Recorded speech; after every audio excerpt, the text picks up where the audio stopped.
Hi guys, voice over muna tayo ngayon kasi may music. So ayan nga, nagpa-spa ako ngayon guys. Kasi ang kapal na ng kalyo tapos nagka-crack pa. Dumi-dumi, ay nako. Dito ako ngayon magpapa-spa. Kasi ang dumi ng paa ko guys. Guys, alam nyo ba, sa tagal ko dito sa Singapore, ngayon lang ako nagpa-spa. Kasi nga, may kwento ako guys. Dito sa amo ko dito ngayon, madami akong lakad.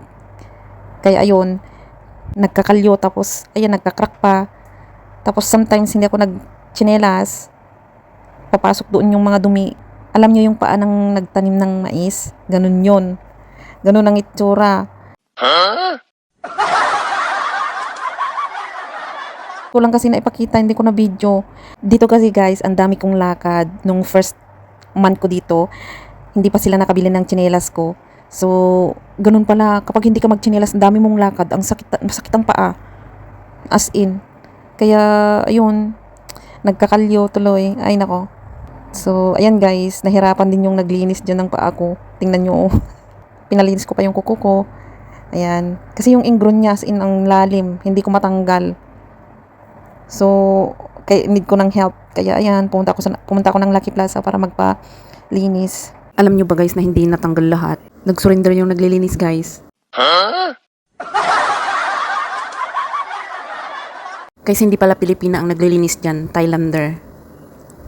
Yung isang kuko ko, nahirapan siyang nagtanggal ng ingrown. Meron pa siyang hindi natanggal, pero nakita ko yung reaction niya na parang pagod na siya. So, hindi na ako nag-aimik. Ang mali ko dun, dapat sinabi ko, kasi ang mahal yung bayad ko dun. Pero naintindihan ko naman kasi ang laki kasi ng ingrown, tapos ang kapal pa ng kalyo, di parang nasulit ko na rin.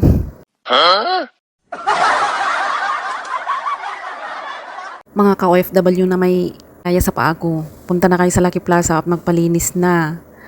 Kasi alam nyo guys, nakakaya tong paa ko, parang paa ng lalaki.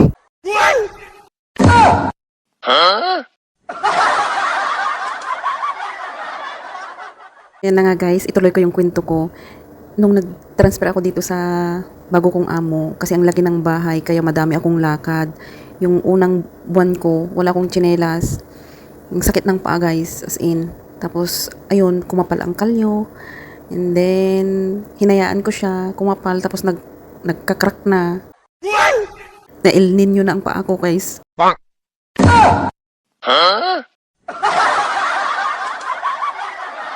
Sa mga may gaya ng sitwasyon ko, yung malaking bahay, dapat magtsinelas kayo sa loob ng bahay. Kasi masakit ang paa guys. Tapos, doon papasok pa yung lamig. Kaya ngayon, marami nang nararamdaman. Marami nang nararamdaman na sakit sa katawan. Ay nako. O di kaya tumatanda na ako, kaya ganyan. Marami nang nararamdaman.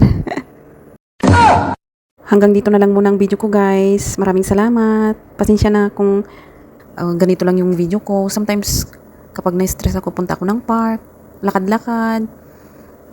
Tapos, kung may pera naman, edi shopping. Tapos kain. Ganyan lang guys ang activities ko during off day. Maraming salamat. See you guys on my next vlog. Bye!